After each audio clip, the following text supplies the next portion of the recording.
comigo em 1 Samuel capítulo 5. Diz assim, se você não está com a sua Bíblia, você pode nos acompanhar aí pelos telões. Depois que os filisteus tomaram a arca de Deus, levaram-na de Ebenezer a Asdod. Então os filisteus carregaram a arca de Deus e a introduziram na casa de Dagom e a puseram junto a Dagom. Levantando-se, porém, de madrugada os de Asdod, no dia seguinte, lá estava Dagom, caído com o rosto em terra, diante da arca do Senhor.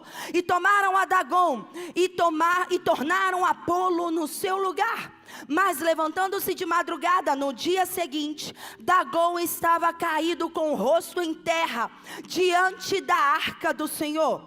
A cabeça de Dagom e ambas as suas mãos estavam cortadas sobre o limiar. Somente o tronco ficara a Dagom, pelo que nem os sacerdotes de Dagom, nem nenhum de todos os que entram na casa de Dagom, pisam o limiar de Dagom em Asdod, até o dia de hoje.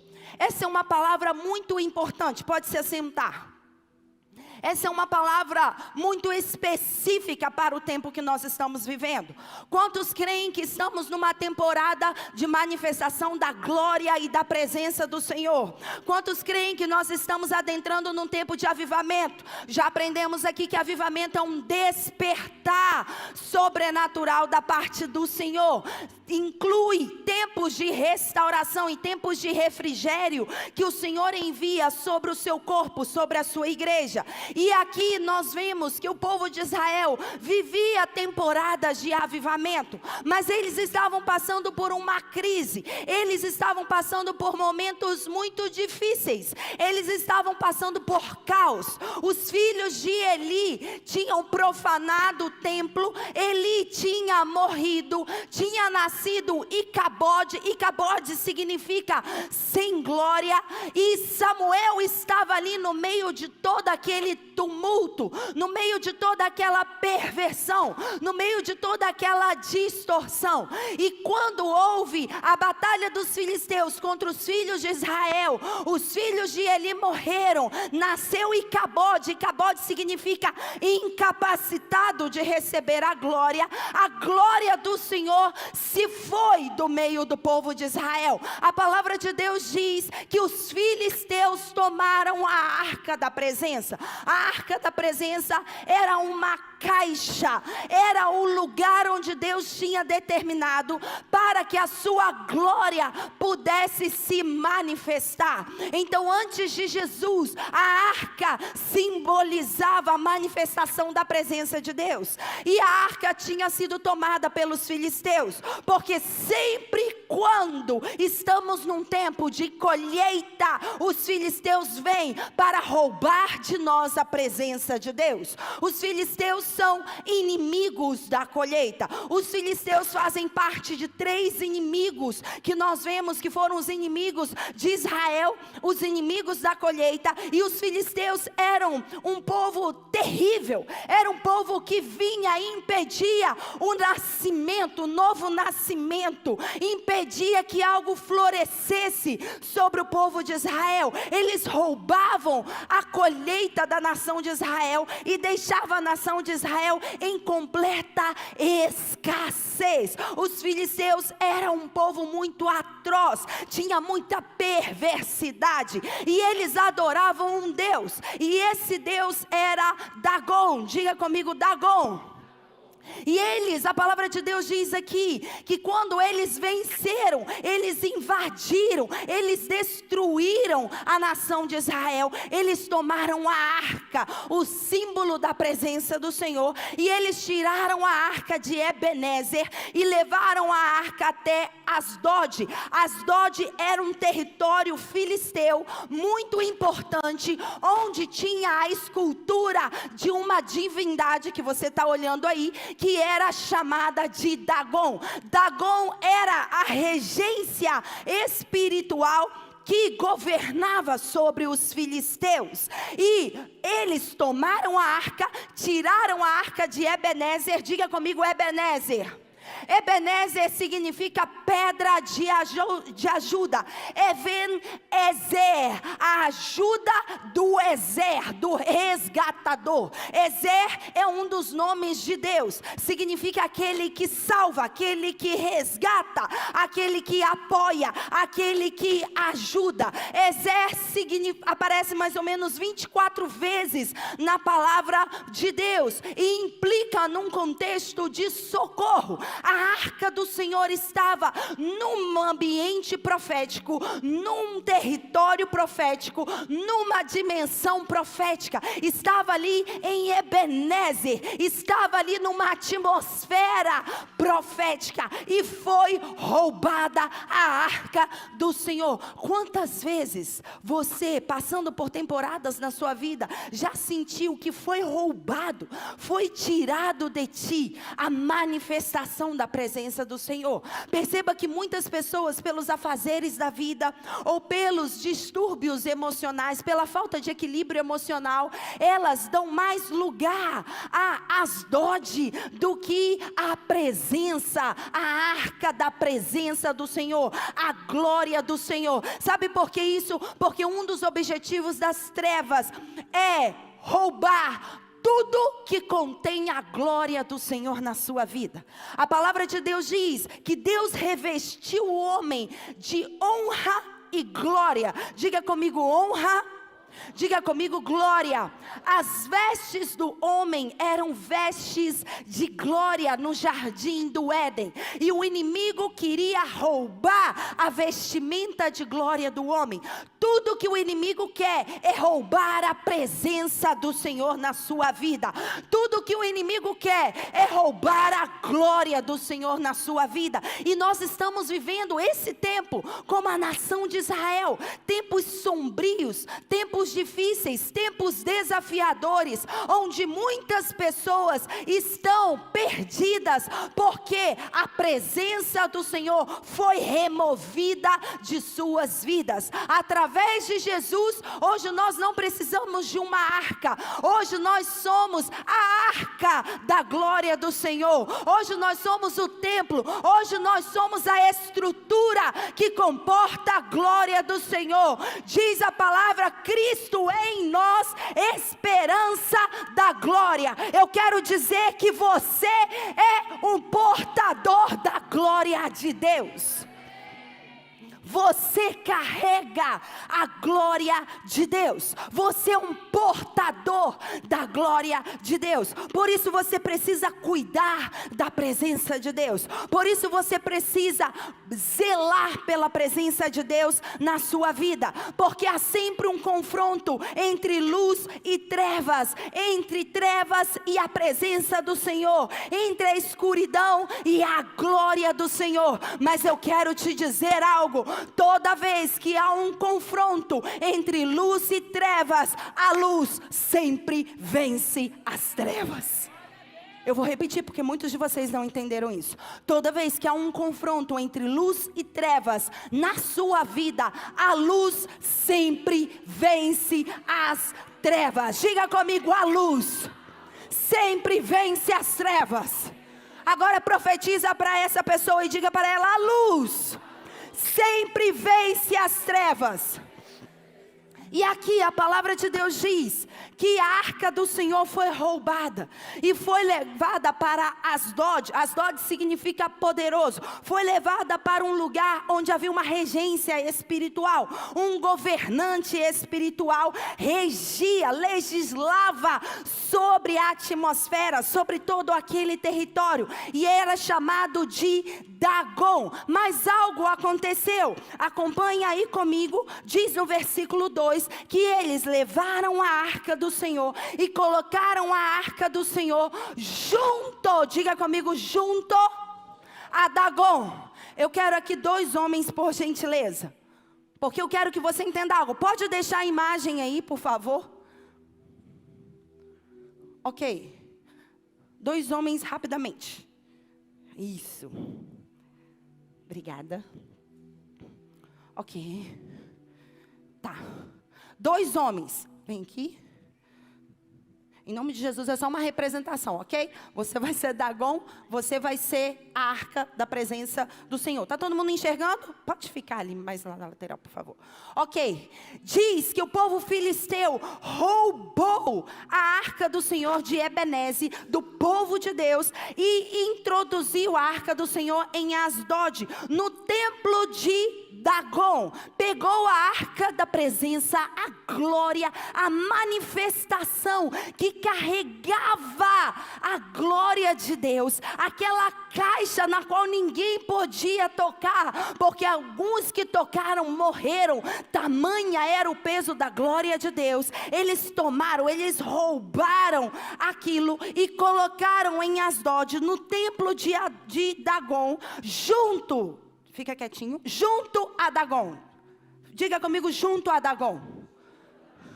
Aqui está Dagon, aqui está a arca do Senhor. Aqui está Dagon, aqui está a arca do Senhor. E colocaram a arca do Senhor junto a Dagon. E algo aconteceu, acompanhe comigo. Levantando-se, porém, de madrugada, os de Asdod, porque eles se levantavam em turnos de madrugada para oferecer sacrifícios a Dagon. Quando houve um turno que foi ao templo de Dagon oferecer sacrifícios, eles encontraram algo. Diz que lá estava Dagon caído com o rosto em terra diante da arca do Senhor. Eles chegaram com a arca, colocaram junto a Dagon, mas quando eles foram oferecer sacrifícios na madrugada, algo aconteceu. Quero que você deite, por favor, na frente dele, de frente, por favor, isso. Ok.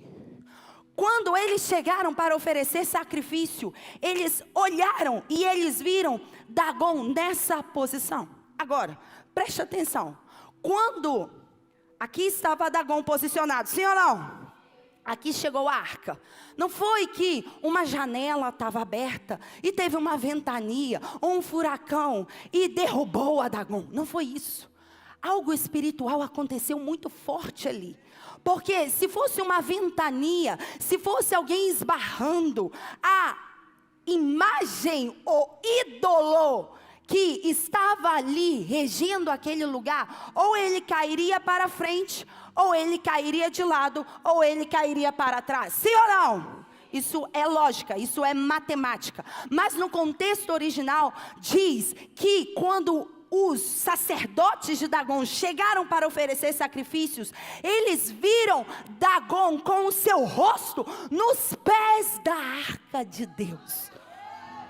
Então não é que ele caiu na lateral, ele se prostrou. Esse é um sinal de rendição, esse é um sinal de adoração, esse é um sinal de prostração. Porque eu quero te dizer algo: quando a arca do Senhor, quando a presença do Senhor se manifesta, Dagon tem que cair, Dagon tem que se curvar diante da presença do Senhor. Os sacerdotes de Dagon chegaram e visualizaram o seu ídolo, a sua imagem, aqueles que o adoravam, se prostrado diante da arca do Senhor, em submissão, em adoração. Eu quero que você anote esse princípio: a batalha espiritual é uma questão de posição. Quando você fala de batalha espiritual, você está falando de posicionamento. E eu quero refrescar a sua memória em relação à sua posição espiritual. Efésios 2 diz que nós, a sua igreja, estamos assentados nas regiões celestiais, juntamente com Cristo Jesus, para governar. Então a sua posição é no colinho de papai. A sua posição é estar assentado juntamente com Cristo Jesus. E deixa eu te dizer algo: há um princípio. Esse princípio significa que dois objetos, dois corpos, não podem ocupar o mesmo lugar no espaço. Sim ou não? Então deixa eu te falar algo: ou é luz ou é trevas. Não há meio termo, não há meia verdade. Por isso eu estou aqui estrategicamente. Por isso estamos aqui, Action Church, estrategicamente, para dizer aos cenários dessa região que a luz chegou a essa região. Porque até então as trevas poderiam estar ocupando esse lugar, essa região. Mas quando a presença do Senhor chega, Dagon tem que se prostrar. Quando a presença do Senhor chega, Dagon tem que reverenciar. Não há como dois corpos, dois objetos, duas matérias ocuparem o mesmo lugar no espaço. Que significa isso, apóstolo? Significa que não há como você ter medo e você ter fé.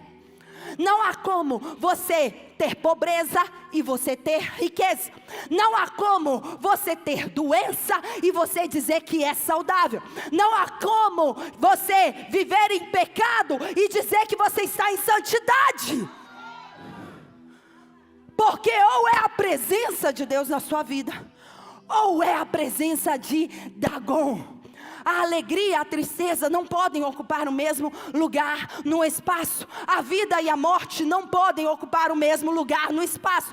O medo e a fé não podem ocupar o mesmo lugar no espaço. O pecado e a santidade não podem ocupar o mesmo lugar no espaço. A justiça e a iniquidade não podem ocupar o mesmo lugar no espaço. A escassez e a abundância não podem ocupar o mesmo lugar no espaço. A pobreza e a riqueza não pode ocupar o mesmo lugar no espaço. O orgulho e a humildade não pode ocupar o mesmo lugar no espaço. Ou você é humilde, ou você é orgulhoso. Bem-aventurados os mansos e humildes de coração, porque eles verão a Deus e herdarão a terra. Não tem como você ocupar tendo distorção. Algo tem que sair. E isso foi o que aconteceu naquele lugar, quando a arca da presença chegou àquele lugar, e eles colocaram junto a Dagon. Mal eles sabiam que a glória do Senhor estava se posicionando naquele lugar. Eu quero profetizar nessa hora, que a glória do Senhor começa a se posicionar na sua vida. A presença do Senhor começa a ser prioridade na sua casa, e declaro que tudo que é antítese, tudo que é o oposto da glória do Senhor, tem que retroceder, tem que sair. Tudo que está tentando ocupar o espaço da glória do Senhor na sua vida, vai cair por terra, vai cair por terra. Porque quando a luz resplandece, a palavra de Deus diz que a luz resplandece sobre as trevas. Não é a luz resplandece com as trevas. A luz resplandece sobre as trevas. E isso foi o que aconteceu nesse espaço. Dagon era uma divindade espiritual. Dagon era o ídolo dos filisteus. E Dagon, ele tinha uma representação. Era metade homem e metade peixe. A palavra Dagon significa peixe pequeno ou espiga. Dagon era o deus da fertilidade. E ele era representado pelas suas mãos humanas e a cabeça humana e o tronco de peixe. Ele era considerado o pai de Baal. Presta atenção nisso. Dagon era considerado o pai de Baal. Baal foi a divindade que Jezabel adorou junto com seu marido Acabe. Veja a ligação, a correlação entre Dagon, Baal, Jezabel e a rainha dos céus. Mas foi essa mesma divindade, foi esse mesmo ídolo temido por todos os povos, que teve que se prostrar na presença do Senhor. E a palavra de Deus diz algo, que quando os sacerdotes chegaram, eles olharam isso, eles entenderam que algo estava acontecendo no mundo espiritual. Eles entenderam que estava havendo uma guerra na posição, uma guerra de posicionamento, uma guerra de tronos, uma guerra de governos, uma guerra de legislação. Quando recebemos a revelação profética no domingo passado, a respeito do que nós estamos ministrando agora, eu entendi que estamos nesse tempo de avivamento, enfrentando uma guerra contra um governante espiritual das trevas. E hoje nós vamos ser livres dessa regência desse governante espiritual das trevas. Porque não adianta nada você batalhar com um regente espiritual das trevas, tendo trevas em você. Não tem como. Então hoje o que vai acontecer aqui é que você vai ser livre. Você vai ser livre, eu vou repetir, você vai ser liberto, eu vou ser liberta, nós vamos ser livres, nós vamos dar espaço para que a glória de Deus ocupe lugar na nossa vida. Quero profetizar que a mentira vai cair diante de toda a verdade da glória de Deus. O problema vai cair diante da promessa que Deus liberou para você. A doença vai cair diante da manifestação da cura do Senhor sobre a sua vida. O pecado vai cair diante da santidade que você irá desenvolver na sua vida. O seu passado vai cair diante do futuro glorioso que Deus tem para você, e o orgulho vai cair diante da humildade que será impressa na sua vida. A escassez vai cair diante da abundância que Deus vai trazer na sua vida. Porque aonde há um confronto entre luz e trevas, a luz sempre vence as trevas. A luz sempre vence as trevas. E o que eles fizeram? O que eles fizeram? Esses sacerdotes, ao olharem isso, eles se assustaram, mas eles entenderam que havia um conflito no mundo espiritual, naquele lugar. Mas olha o que eles fizeram no versículo 3, diz que eles, final do versículo 3, tomaram a Dagon e tornaram Apolo em seu lugar. Eles pegaram novamente a Dagon, levantaram o ídolo e colocaram no mesmo lugar que eles estavam. Eles tomaram o ídolo e colocaram no mesmo lugar. Eu quero te dizer que é isso que as pessoas fazem nos dias de hoje. Aquilo que Deus crucifica, as pessoas querem ressuscitar. E aquilo que Deus ressuscita, as pessoas querem crucificar.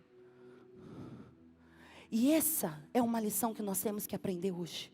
Se Deus removeu da sua vida o pecado, se Deus removeu da sua vida a iniquidade, se Deus removeu a injustiça, se Deus removeu conexões erradas da sua vida, não volte para tomar de volta aquilo que Deus removeu. Você não pode trazer de volta aquilo que Deus removeu na sua vida. Você não pode trazer de volta as práticas pecaminosas que foram retiradas da sua vida pela presença de Deus. Você não pode trazer de volta a depressão que você já tinha deixado para trás. Você não pode trazer de volta a ansiedade em relação ao futuro tenebroso. Você não pode trazer de volta as brigas, dissensões, facções, divisões dentro da sua casa. Se Deus já removeu isso, você precisa zelar pela presença do Senhor. Você precisa cuidar do espaço da glória do Senhor. Você precisa zelar pela atmosfera, porque a atmosfera é a resposta de um governo espiritual. Então você precisa cuidar da atmosfera da glória de Deus, porque tudo aquilo que Deus remove das nossas vidas é porque Ele vai trazer de uma forma ainda melhor e maior para nós. Se Deus removeu algo da sua vida, é que Ele vai te dar algo muito melhor, muito maior, muito mais abençoado da parte dEle para a sua vida. Então, não tome de volta aquilo que já caiu por terra. Não tome de volta aquilo que caiu diante da presença do Senhor na sua vida. Não tome de volta a fofoca, a mentira, o orgulho, a arrogância, a soberba, a contenda, a murmuração. Não tome de volta aquilo que já caiu diante da presença do Senhor. A palavra de Deus diz que eles tomaram a Dagon e colocaram junto a arca do Senhor. E o que aconteceu depois que eles fizeram isso? No versículo 4 diz: mas levantando-se de madrugada, no dia seguinte, Dagon estava caído, com o rosto em terra, diante da arca do Senhor. A cabeça de Dagon e ambas as suas mãos estavam cortadas sobre o limiar, e somente o tronco ficara a Dagon. Preste atenção, eles colocaram a Dagon junto, ao lado, ocupando o mesmo espaço da presença do Senhor, e foram embora. Quando eles voltaram no outro dia para oferecer sacrifícios, por favor, Cleomax, eles novamente encontraram a Dagon na mesma posição. Mas eu quero te dizer algo: ele não estava inteiro, porque não queira batalhar com o próprio Deus. Quando Deus remove algo da sua vida e você insiste em voltar com esse algo, com essa prática pecaminosa, com essa distorção dentro de você, com essa mentira que você carrega por tantos anos, com essa divisão entre os pensamentos, com essa insensibilidade, com essa dureza de coração, sabe o que Deus faz? Deus arrebenta, Deus despedaça tudo aquilo que se torna um ídolo no seu coração. Tudo que torna um ídolo no seu coração, Deus vai despedaçar. Porque se você tomou de volta, é porque você está dizendo que é mais importante do que a presença do Senhor na sua vida. E nada pode ser mais importante do que a presença do Senhor. Não há como ter dois senhores no trono do seu coração. Ou você adora ao Senhor, ou você vai adorar a uma entidade das trevas. Não há como o seu coração se inclinar em adoração. Entenda algo: a batalha espiritual é uma questão de posicionamento. Princípio número 2, a batalha espiritual é uma questão de adoração. Quem você adora? Porque ou você levanta novamente os ídolos do seu coração e coloca junto com o Senhor, ou você vai permitir que a presença do Senhor remova todos os ídolos do seu coração. E nessa noite eu tive um sinal profético, porque eu estava batalhando muito para ministrar essa palavra. Mas nessa noite aconteceu um acidente, entre aspas, com uma das pessoas aqui da nossa casa. Quando nós estávamos indo embora daqui, eu fiquei sabendo, na verdade não foi um acidente, foi um livramento.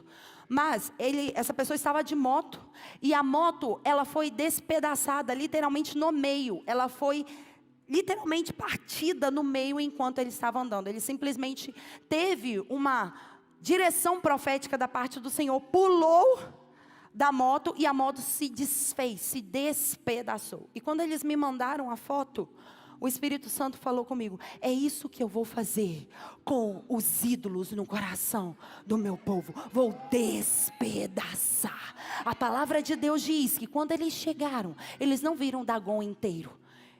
Diz a palavra de Deus que ele estava com a cabeça cortada, ou seja, posição de autoridade já não tinha mais. A cabeça estava cortada, as mãos estavam cortadas, ao ponto que os sacerdotes, eles não poderiam mais levantar esse ídolo. Deus vai despedaçar os ídolos do seu coração. Deus vai despedaçar tudo aquilo que está distorcido no seu coração, para que nunca mais se levante. Nunca mais vai se levantar. Quando você permanece na glória do Senhor, tudo que é distorcido da sua vida vai ser despedaçado. Essa é uma questão de adoração. Ou você adora a Deus, ou você adora a outra imagem que não é Deus. Mas eu quero te dizer que nessa casa aqui nós iremos levantar altares de adoração. Não é à toa que Deus nos direcionou de uma vez por mês nós levantarmos altares de adoração nesse lugar. E a cada mês eu entendo mais o motivo pelo qual Deus nos direcionou a isso. Quem tem ouvidos para ouvir, ouça o que o Espírito diz às igrejas. Deus está despedaçando tudo que é torto nas nossas vidas, para que venhamos a ser altares de adoração, para que venhamos a carregar a manifestação da presença dEle, para que venhamos a trazer a glória dEle, não só para nós, mas para as pessoas que estão ao nosso redor. Porque o nível da tua adoração vai depender do nível da libertação territorial que há. O nível da tua adoração a partir desse tempo determina o quanto de libertação nós vamos ver nas vidas, nas pessoas dessa região e da cidade de Belo Horizonte. Então eu te convido, se você ainda não adora o Senhor, e eu não falo que adoração é canção apenas, adoração é um estilo de vida. A adoração é você buscar se render totalmente à presença de Deus. Quanto mais você rende, mais você vai ver a luz do Senhor invadir a sua vida, e mais essa luz vai fluir através da sua vida para resolver problemas de outras pessoas, para que a luz alcance outras pessoas, para que a glória do Senhor alcance toda essa região, como as águas cobrem o mar. Mas precisamos quebrar, despedaçar os ídolos do nosso coração. Pode ficar de pé, por favor, Cleomax. Fiquem aqui, por gentileza. Deus vai despedaçar os ídolos do nosso coração. Agora nós estamos aqui falando de Dagon. Teve uma pessoa que enfrentou a Dagon também, junto com os filisteus, que foi Sansão. Rapidamente vai aí em Juízes, capítulo 16. Juízes, perdão.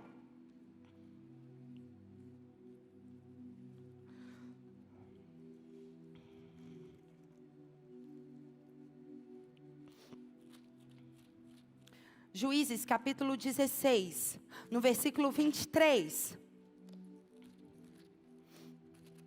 diz assim: ora, os príncipes dos filisteus se ajuntaram para oferecer grande sacrifício ao seu Deus Dagon. Por isso que eu falo que quando eles chegaram lá em Asdod para visualizar a Dagon, eles não estavam ali só para ver se o ídolo estava bonitinho, ou se a arca da presença do Senhor estava ali. Não, eles chegaram para oferecer sacrifícios, porque toda vez que os filisteus chegavam perante Dagon, eles chegavam para oferecer sacrifícios, porque sacrifício desata poder. E aqui diz que eles se aproximavam do templo para oferecer grande sacrifício ao Deus Dagon, e para se alegrarem, dizendo: o nosso Deus nos entregou nas mãos a Sansão, nosso inimigo.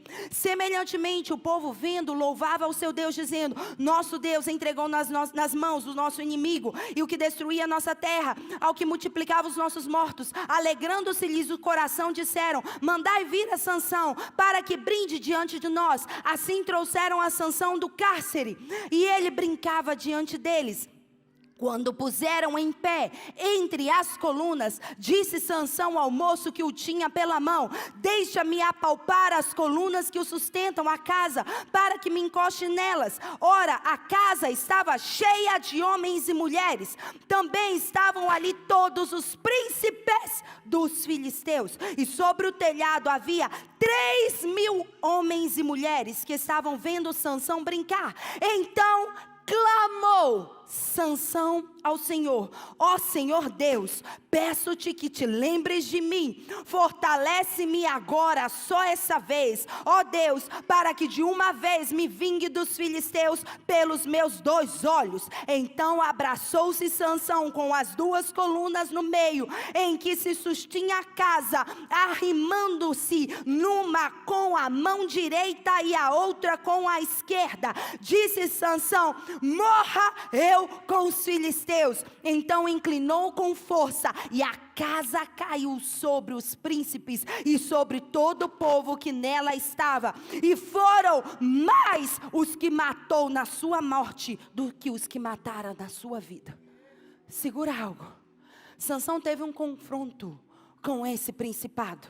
Porque esse não é um espírito apenas, esse é um principado. A diferença entre um espírito das trevas e um principado é que um principado é um governante espiritual. O principado é uma regência, é um líder espiritual, é um governador espiritual. O que faz um principado? Ele constrói modelos, ele constrói sistemas, ele constrói arquétipos para que as pessoas fiquem presas nesse arquétipo. E como que elas ficam presas? Por linhas de pensamento limitadas.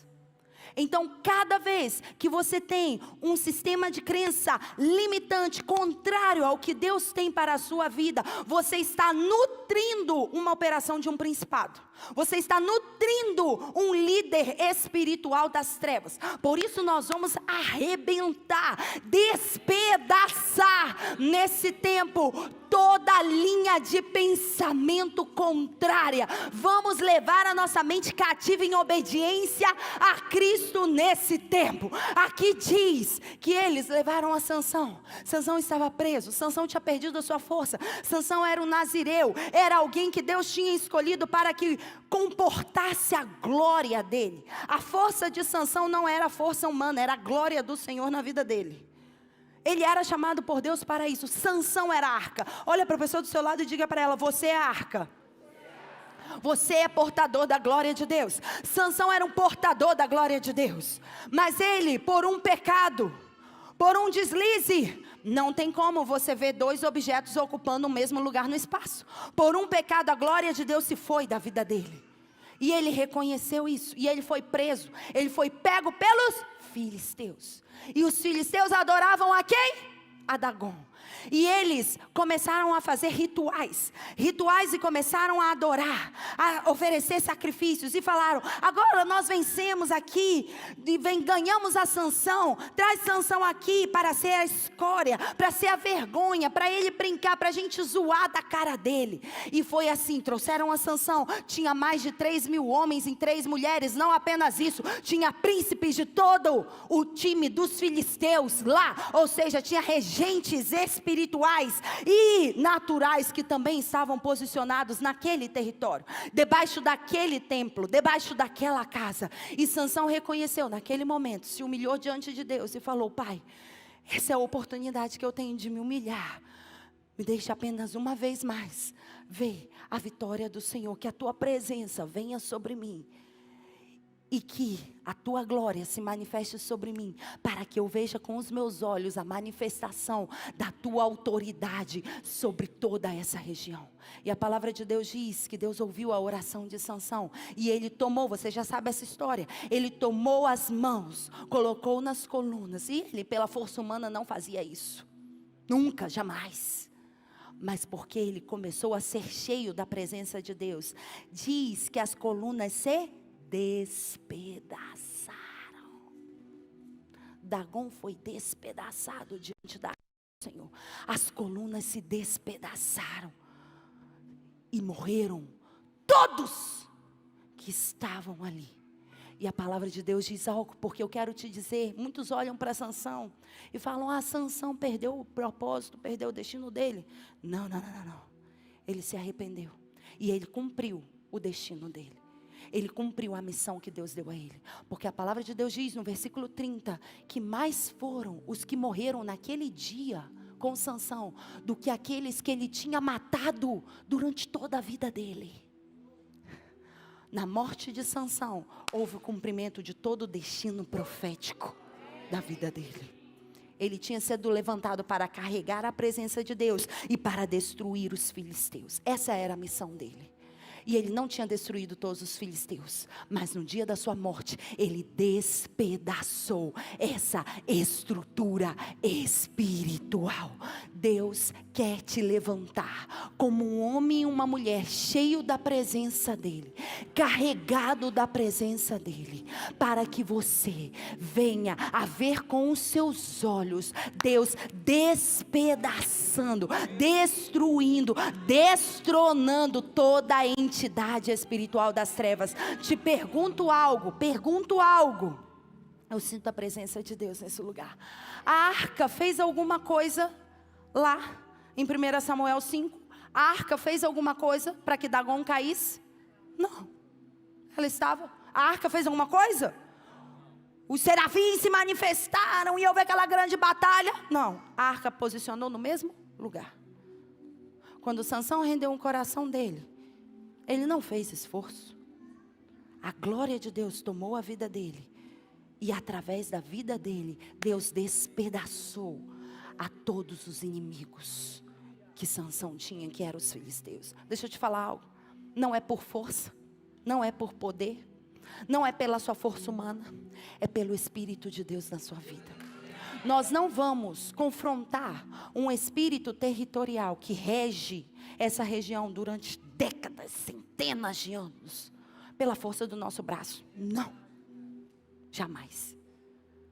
Mas o Espírito do Senhor, através da nossa vida, é que vai despedaçar aos nossos olhos tudo aquilo que eles construíram, todo o sistema que eles construíram por anos, todas as oferendas feitas, o Espírito, a glória do Senhor. Quanto mais nós cultivarmos a glória do Senhor aqui juntos nas nossas vidas como corpo, quanto mais cultivarmos a glória do Senhor, mais nós veremos os nossos inimigos sendo despedaçados, mais veremos salvação nesse território, mais veremos proteção, mais veremos transformação de vidas, mais veremos libertação na nossa vida e libertação no nosso território. Por isso que eu falo, não é uma questão de confronto tete a tete, porque a batalha espiritual não é de igual para igual. Você já está assentado para governar juntamente com Cristo. A vitória já é nossa. A vitória já nos pertence, não é de igual para igual. Sim, o que nós precisamos fazer é arrancar das nossas vidas, limpar das nossas vidas, tudo aquilo que dá legalidade para que a regência espiritual exerça um governo territorial. E é isso que eu quero falar hoje rapidamente com vocês. Porque Dagon é uma representação de uma figura, de um líder, de um governante espiritual chamado Leviatã. Eu não vou entrar aqui no que diz respeito a Leviatã, mas depois sim nós podemos fazer um estudo sobre isso mais detalhado. Quem está fazendo a escola de profetas, temos aulas específicas sobre isso no treinamento de batalha espiritual. Mas Leviatã, dentro do contexto bíblico, é o líder, é o regente espiritual. E ele tinha vários nomes. Tinha Dagon, conforme nós vimos aqui. Tinha também, dentro da mitologia grega, dentro da cultura grega, tinha um nome que era o nome de Poseidon. Diga comigo, Poseidon. Poseidon era uma divindade. Ele tinha um tridente nas mãos. Ele regia tudo que era o mar, a tempestade, mas também regia os ventos. Poseidon também regia os terremotos. Ele governava as águas. Leviatã é um espírito que opera nas águas. Nós não vamos entrar aqui na operação de Leviatã. Você pode ver isso em Jó capítulo 41. Jó capítulo 41 fala de toda a operação de Leviatã. Diz que ele opera nas águas. Leviatã opera nas águas. Você acha que é normal nós vermos nesses últimos meses o tanto de desova na Lagoa da Pampulha? Em todo esse tempo que nós estamos aqui, nesses últimos meses, eu não vi tanta desova como eu vi nesses últimos meses. Sim ou não? Acabou isso. A partir de hoje nós colocamos um fim e declaramos que a presença do Senhor despedaça as oferendas a Dagon, a Leviatã, em nome de Jesus. Por isso nós precisamos remover toda a treva na nossa vida. Poseidon, ele era um deus temido dentro da mitologia grega. Os marítimos, eles ofereciam, davam oferendas, faziam rituais a Poseidon para que ele protegesse toda a embarcação. Poseidon governava toda a parte de comércio marítimo. Agora eu quero te falar algo. O espírito de Leviatã é um dos espíritos que mais influencia o corpo de Cristo. E a palavra de Deus diz em Jó capítulo 41, que Leviatã é o rei dos orgulhosos. Ele se assenta no orgulho. Minha pergunta para você é: você é orgulhoso? Não, eu não sou orgulhoso. Então você já é orgulhoso. Porque se você diz que você não é orgulhoso, você está mentindo. Porque todos nós temos em nós um resquício carnal de orgulho. O apóstolo Paulo fala, olha, há uma batalha entre mim, entre a carne e o espírito. O que nós temos que fazer? Fazer com que a presença do Senhor prevaleça nas nossas vidas. Mas o que é orgulho? Porque orgulho não é você não ter identidade. Porque muitas pessoas confundem isso. Quando você tem identidade, você não é orgulhoso. Quando você sabe quem você é em Deus, você tem autoconfiança. Uma coisa é autoconfiança, outra coisa é orgulho. Uma pessoa autoconfiante, ela entende a identidade que ela tem em Deus. Mas o orgulho é você pensar além daquilo que você é diante de Deus. Então quando você pensa além, você está pensando com orgulho. Quando você pensa a quem, você está pensando com orgulho. Então, aquela pessoa que ela se acha muito, se acha mais do que a própria forma, o modelo de identidade que Deus determinou para a vida dela, ela está sendo orgulhosa. Mas aquela pessoa que também se acha o verme, aquela pessoa que não se acha nada, aquela pessoa que se prostra o tempo todo, aquela pessoa vitimista, também é orgulho, porque o vítima é orgulhoso. Então nós temos que pensar na justa medida. O apóstolo Paulo fala sobre isso. Temos que pensar na justa medida. Você não tem que pensar nem além do que você é, nem aquém do que você é. Você tem que pensar na justa medida. E quando pensamos além, somos orgulhosos. Quando pensamos aquém, somos orgulhosos. E o orgulho, ele tem vários desdobramentos. O orgulho tem várias nuances. E uma delas é você ser teimoso, você ser arrogante, ser prepotente. Que mais? Soberbo. E a palavra de Deus diz que Deus resiste aos soberbos, mas dá graça aos humildes. Por isso que Tiago diz, humilhai-vos perante a potente mão de Deus, e Ele vos exaltará. Por que eu estou falando isso? Porque não tem como nós confrontarmos a estrutura de Leviatã, que governa essa região, principalmente por causa das águas da Pampulha. Você acha que as águas da Pampulha, podre do jeito que estão, é por acaso? Não. Mas nós vamos ver milagres nessa região. Vamos ver milagres nessa região. Anote isso. Nós veremos milagres nessa região. Experimentaremos milagres nessa região. Não tem como nós confrontarmos a Leviatã. Não tem como nós confrontarmos a Dagon sem carregarmos a presença de Deus. Tendo iniquidades, injustiças, pecados, dando legalidade à obra de Leviatã na nossa vida. Então Leviatã, ele opera de várias formas. Ele opera através do orgulho. Jó 41 diz que a cerviz, o pescoço de Leviatã, ele é endurecido, ele é duro, não se dobra. Diz que as escamas de Leviatã são como escamas tão fechadas que impedem a manifestação do ar. Ou seja, não há como você ser uma pessoa orgulhosa e dizer que você é cheio do Espírito Santo.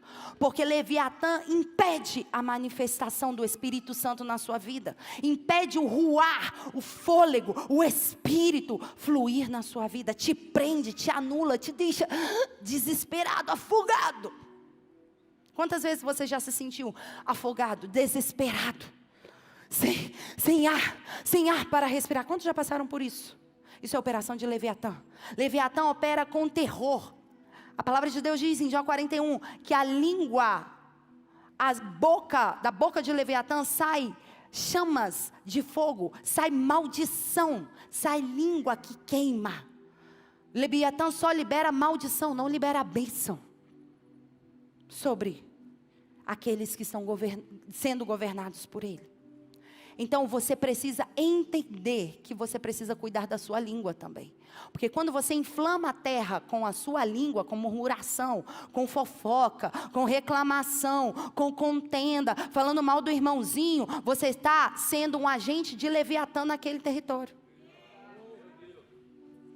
Eu estou tentando ser bem prática com tudo que nós estamos vivendo, porque não há como nós olharmos no natural a manifestação da glória de Deus, se no espiritual nós estamos dando legalidade para que Dagon, para que Leviatã opere nas nossas vidas. Mas hoje vai ser despedaçado.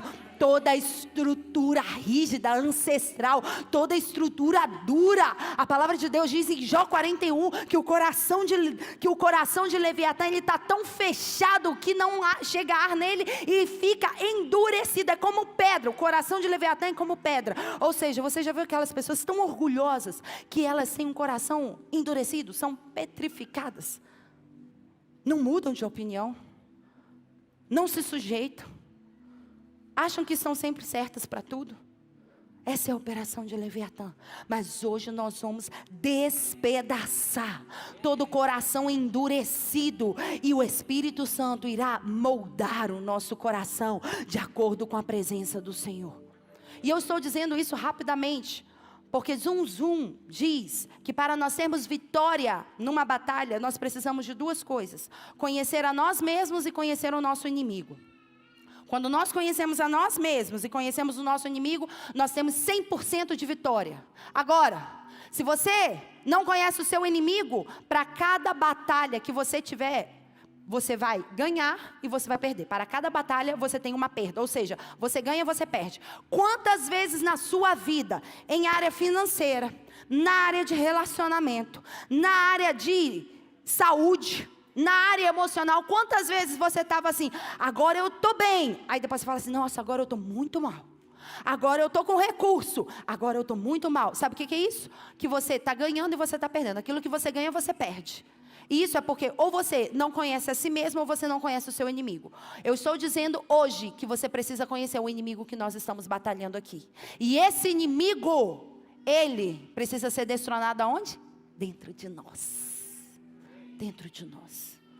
E a única manifestação que pode destronar a estrutura rígida de Leviatã nas nossas vidas se chama a glória de Deus. É a única. Fica de pé aí no seu lugar.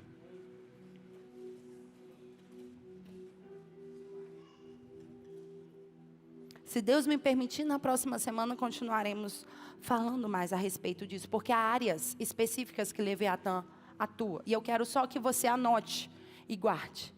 A primeira área é na saúde, a segunda área é a área emocional, a terceira área é a área mental, a quarta área é na sua área conjugal, a quinta área é a área das suas gerações, dos seus filhos. A sexta área é a área das suas finanças. A sétima área é a área dos seus relacionamentos, das suas conexões. Se Deus me permitir, na próxima semana nós falaremos sobre isso. Mas por que eu falo isso? Porque Jesus teve um confronto com Leviatã. E eu quero terminar com isso. Talvez os seus recursos estão sendo retidos e você não sabe por quê. Mas é por causa da operação de Leviatã que está demandando, exigindo que os seus recursos venham a ser retidos.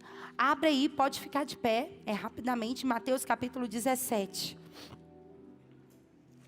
Mateus capítulo 17. Chambranda rabasaia roboso. Jesus teve vários confrontos com esse governador espiritual. Não vou entrar aqui em todos os confrontos, mas eu quero pegar um exemplo disso. Mateus 17, 24.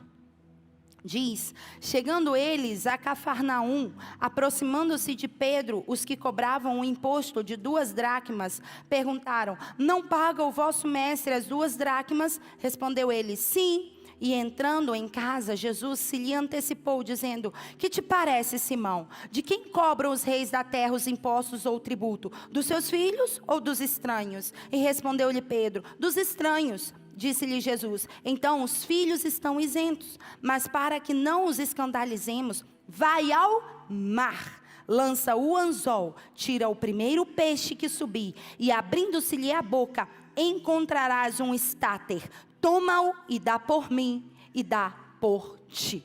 aqui nós vemos que Jesus chegou a um território de Cafarnaum junto com os seus discípulos. E esse território tinha uma regência espiritual. Da mesma forma que Sansão chegou ao território dos filisteus pela última vez. Da mesma forma, quando a arca da presença do Senhor chegou em Asdod, aqui nós vemos que Jesus chegou a um território. Eu profetizo que nós, como filhos do reino, chegamos à região da Pampulha. Nós, como igreja do Senhor, chegamos à cidade de Belo Horizonte. Nós, como filhos do rei, chegamos a esse território. Diz a palavra que Jesus chegou a Cafarnaum, e quando Jesus chegou junto com os seus discípulos, vieram aqueles a murmurar, a argumentar, a contestar, e começaram a dizer: olha, aquele que diz que é o seu mestre, ele não paga imposto, vocês não pagam imposto, vocês não estão pagando imposto. E diz que eles perguntaram a Pedro: você e o seu mestre não paga imposto? Deixa eu te falar algo. Por que perguntaram a Pedro se ele e Jesus não pagavam impostos? Aqui temos duas interpretações, e eu quero dar rapidamente sobre isso. A primeira delas diz que perguntaram a Pedro a respeito do imposto, porque em Mateus capítulo 16, Pedro tinha tido a revelação, a revelação de quem era Jesus, e tinha recebido as chaves do reino dos céus. Então Pedro estava com as chaves do reino dos céus, a autoridade, e por isso aqueles enviados por Satanás naquele território vieram a confrontar a Pedro e a Jesus. Outra interpretação diz que perguntaram a Pedro e a Jesus porque Pedro era um dos mais velhos de todos os discípulos. O restante dos discípulos eram mais novos, eram de uma nova geração, e por isso não pagavam impostos. Apenas Pedro pagava imposto, e Jesus também, por serem os mais velhos. Você pode ficar com qualquer uma das interpretações. O importante é você entender algo.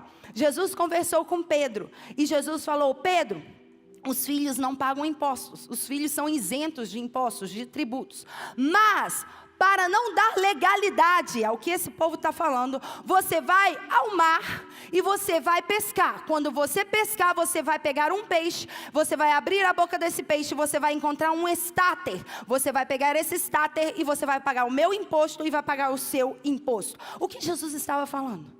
Jesus estava nessa hora confrontando a regência espiritual daquele lugar.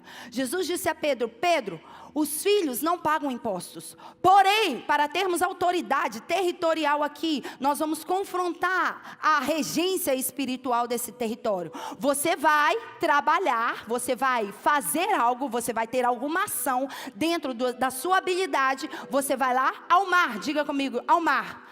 Pedro foi aonde? Nas águas. Pedro foi nas águas. E Jesus disse: você vai pegar um peixe. E quando você pegar esse peixe, você vai abrir a boca dele e vai ter um estáter. Um estáter era uma moeda grega, não tinha muito valor. Mas esse estáter, em um dos lados desse estáter, tinha a figura de Poseidônia, que era considerada a esposa de Poseidon, que era nada mais, nada menos do que a representação da rainha dos céus, ou a representação de Leviatã. O que Jesus estava querendo mostrar aqui?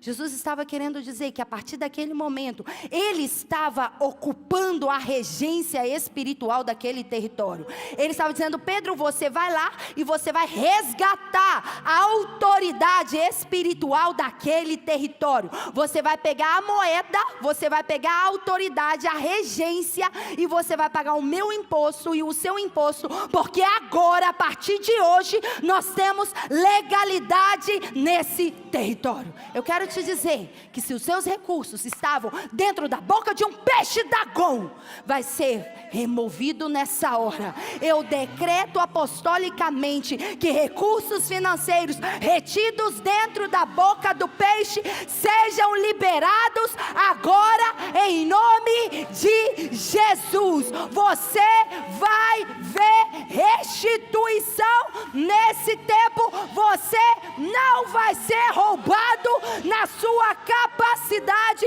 financeira. Jesus deu autoridade a Pedro. Porque Pedro tinha as chaves do reino dos céus. Tudo que ligares na terra terá sido ligado nos céus. Tudo que desligares na terra já terá sido desligado nos céus. Pedro, eu te dou as chaves do reino, porque as portas do inferno não vão prevalecer contra a igreja, diz o Senhor. Pedro tinha as chaves, Pedro tinha revelação, Pedro tinha autoridade. Jesus falou: agora você vai usar essa chave e você vai resgatar recursos que estavam retidos. Você não mais vai ser roubado e você vai ter autoridade sobre esse território. Eu profetizo que tudo aquilo que Leviatã estava roubando da sua vida, da minha vida, das nossas vidas, vai ter que devolver. Vai ter que devolver. Tudo que estava retido na boca do peixe vai ter que revolver, vai ter que devolver. Você vai começar a recuperar domínio sobre as suas finanças também nesse tempo. Você vai começar a recuperar recursos que tinham sido perdidos. Eu falo isso e eu sinto isso no meu espírito. Muitas pessoas tiveram recursos sendo levados como uma avalanche, como uma tormenta, como uma inundação. Tudo foi embora. E muitas pessoas usam essa expressão, né? Ah não, tudo foi embora debaixo da ponte. Deixa eu te falar, Leviatã vai ter que devolver. As águas vão ter que devolver aquilo que o diabo roubou da sua vida e da minha vida. Mas para isso, você e eu precisamos ser livres. A palavra de Deus diz, fica de pé porque eu preciso antes da gente confessar. Eu quero achar o texto aqui. Diz em Salmos 74. Deixa eu só verificar o versículo, porque eu já nem sei mais aonde eu estou falando. Salmos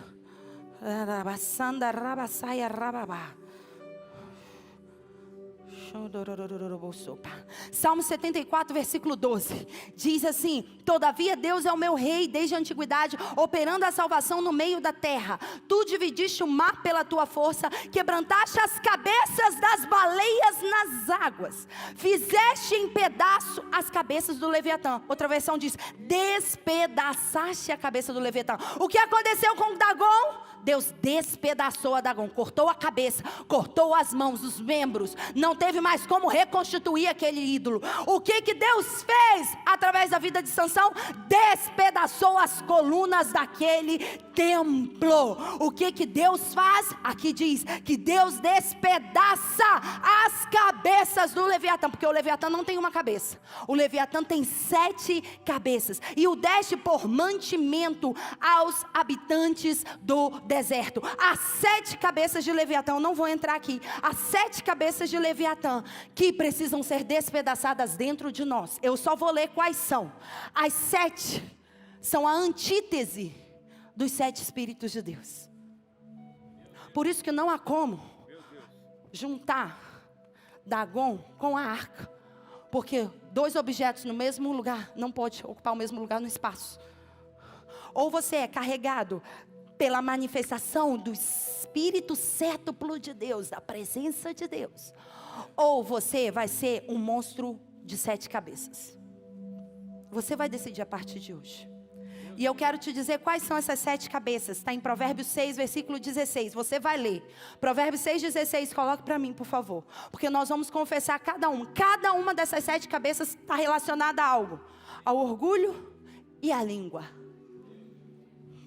Então hoje nós vamos confessar essas 2 características principais que dão legalidade à operação de Leviatã. Lê comigo. 3, 2, 1. A...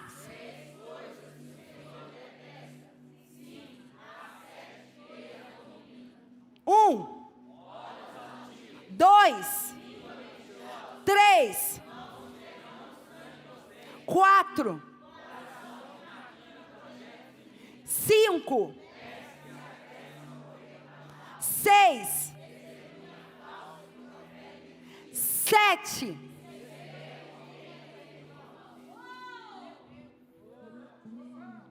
E a palavra de Deus diz que a 7ª cabeça é a pior do que todas. Se você semeia contenda entre irmãos, se você falar mal do seu irmão, se você falar mal do seu cônjuge, se você falar mal do seu filho, se você falar mal do seu amigo, se você falar mal da sua liderança, se você falar mal do seu colega de trabalho, você está sendo influenciado por Leviatã. Por isso que nós vamos romper, nós vamos permitir que a glória de Deus quebre essas estruturas dentro de nós, para que possamos ser livres de todo o pecado da língua, porque a língua ou ela inflama a roda da criação com a glória de Deus, ou ela inflama a roda da criação com a operação de Leviatã. Por isso que as mídias e comunicações estão imersas debaixo da influência desse espírito. Porque quanto mais palavras negativas, quanto mais inflamam a roda da criação, mais legalidade dá para Leviatã. Levanta suas mãos. Porque assim como eu creio que o Espírito Santo está trazendo convencimento de pecado, justiça e juízo, e na minha vida eu creio que Ele está fazendo na sua vida. Então eu quero que nessa hora aí onde você está, você ore junto comigo e diga: Pai, em nome de Jesus, eu me apresento como teu filho, para pedir perdão por todo pecado, transgressão, iniquidade que eu cometi, que os meus antepassados cometeram contra o senhorio de Cristo na minha vida. E por isso, nessa hora, eu confesso todo olhar altivo, todo orgulho, toda arrogância, toda soberba. Eu confesso toda ira, toda rebeldia, todo controle, toda maldição liberada, toda desobediência, todo coração endurecido. Eu confesso nessa hora toda falta de percepção espiritual, toda independência, toda intolerância, toda teimosia, toda obstinação, todo egoísmo. Confesso toda língua mentirosa, toda difamação, todo desabafo que eu fiz, todo comentário negativo que eu fiz, toda fofoca. Em nome de Jesus, confesso nessa hora, por menosprezar o meu irmão muitas vezes e derramar sangue inocente. Tua palavra diz que aquele que odeia o seu irmão anda em trevas. Nessa hora eu confesso todo homicídio através das minhas palavras contra o meu irmão. Em nome de Jesus, confesso todo coração que maquina projetos iníquos. Toda vez que eu permiti ser dominado pelos meus pensamentos, toda vez que eu fui uma pessoa doente nos meus pensamentos, que interpretei as coisas da minha forma, da minha maneira, que eu aumentei, fantasiei situações e circunstâncias na minha vida. Toda vez que eu fiquei alimentando pensamentos, pensando, até que permiti que a loucura entrasse nos meus pensamentos e eu começasse a maquinar projetos iníquos. Nessa hora eu confesso, toda vez que eu corri para pecar, que eu não abandonei o pecado, que eu não tive temor ao Senhor, e toda oportunidade de pecar, eu pequei. Confesso esse pecado diante do Senhor. Confesso toda vez que eu falei mal de alguém, toda vez que eu proferi mentira, toda vez que eu concordei com palavras mentirosas. Confesso Toda vez que plantei sementes malignas, de contendas, de desavenças, de divisões, confesso o orgulho enraizado em mim e a rebeldia como uma idolatria no meu coração. Por isso, nessa hora, em nome de Jesus, eu renuncio à operação de Dagon, de Leviatã na minha vida. Em nome de Jesus, eu declaro que a partir de hoje, a humildade me protege como um manto, e a tua justiça e a tua retidão faz parte da minha vida. Em nome de Jesus, renuncio às 7 cabeças de Leviatã e declaro nessa hora que o meu coração se abre para a manifestação da tua presença, que a minha mente se alinha em obediência, em submissão a Cristo e recebe a luz que dissipa as trevas. E Pai, como Sansão orou, faça os nossos olhos verem o Senhor levantar a espada potente, grande e poderosa e destruir as cabeças do dragão, da serpente tortuosa, em nome de Jesus. Levante as suas mãos.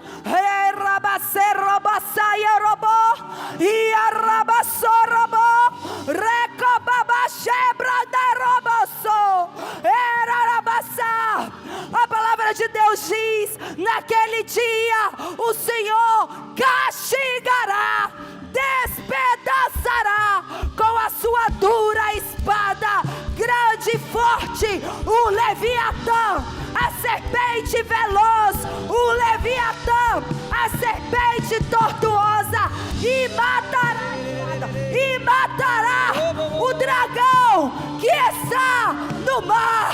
Declaramos como igreja do Senhor que a espada do Senhor,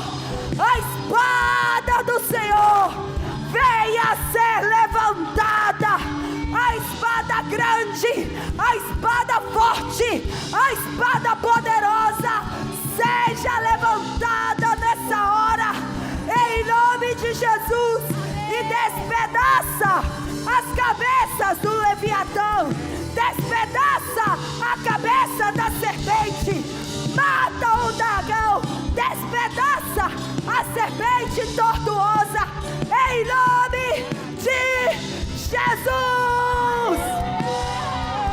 Espada do Senhor, espada do Senhor, sobre nós, sobre essa região, sobre esse território, em nome de Jesus. Eu libero nessa hora o ruar ao toque do chofar. Nessa hora eu declaro que você receba uma nova porção, uma nova medida, uma nova ativação no seu espírito. Seu espírito se desperte nessa hora. Toda insensibilidade espiritual é cortada, é quebrada. Nessa hora é despedaçada. E você começa a ser ativado. Seus sentidos espirituais são ativados. Você recebe um novo fluir do Espírito Santo. Receba nessa hora um novo fluir do Espírito Santo. Um novo fluir do Espírito Santo sobre a sua vida. Um novo fôlego. Uma nova vontade de viver. Um novo fôlego. Eu via muitas pessoas cansadas, esgotadas, sobrecarregadas. Deixa eu te falar, se você era uma dessas pessoas, recebe agora o renovo do Espírito Santo. Recebe o renovo do Espírito Santo. O Senhor renova as suas forças como as da águia agora. O Senhor faz os seus pés correr correr. O Senhor faz os seus pés acelerarem. O propósito dele na sua vida. Seja renovado na sua força nessa hora. Receba alegria, alegria, alegria, alegria no seu espírito. Receba paz, receba confiança. Libero fé nessa hora sobre você em nome de Jesus. Declaro nessa hora que os inimigos da colheita, os filisteus, não roubarão a sua colheita em nome de Jesus. Força sobrenatural, força na presença do Senhor, força na presença do Senhor, espírito de fortaleza, ministra o seu espírito nessa hora, em nome de Jesus. Aleluia, aleluia. Quantos se sentem mais leves? Eu também. Você foi livre. Balança aí seus ombros. Não tem mais fardo. Tira aí, balança os seus pés. Não tem mais grilhão pesado que estava impedindo o seu caminhar.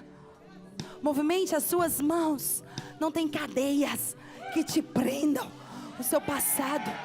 Coloque a mão na sua cabeça. Profetizo ideias criativas, insights. Profetizo nessa hora discernimento espiritual, revelação do trono. Chaves do reino e dos céus sejam liberadas. Chaves de revelação sejam liberadas sobre a sua vida. Autoridade espiritual sobre a sua vida. Nessa hora, em nome de Jesus, declaro que a humildade seja um manto, seja a sua nova veste. Nessa hora, em nome de Jesus.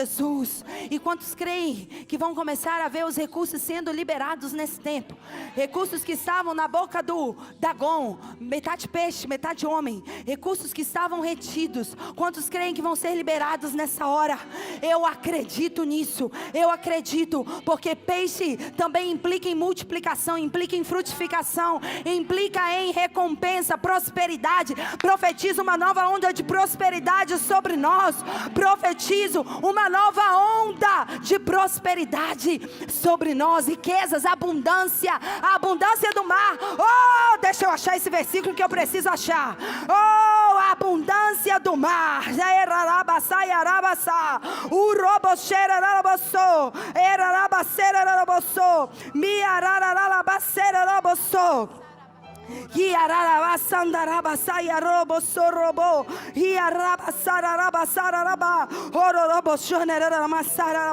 As suas portas estarão de abertas de contínuo, nem de dia nem de noite, para que tragam a ti a riqueza das nações e conduzido com elas os seus reis. Quando vires, ficarás radiante e o teu coração estremecerá e se alegrará. A abundância do mar se tornará a ti, e as riquezas das nações a ti virão. Essa é a palavra que o Senhor tem para você. Agarra essa que eu vou agarrar para mim também. A abundância do mar. Leviatã quis reter os recursos do mar. Eu declaro toda abundância retida venha a nós nesse tempo, em nome de Jesus. As riquezas das nações venham a nós nesse tempo, em nome de Jesus. E você ficará radiante. A luz do Senhor deixará você brilhante, deixará você radiante. A luz do Senhor trará alegria sobre você.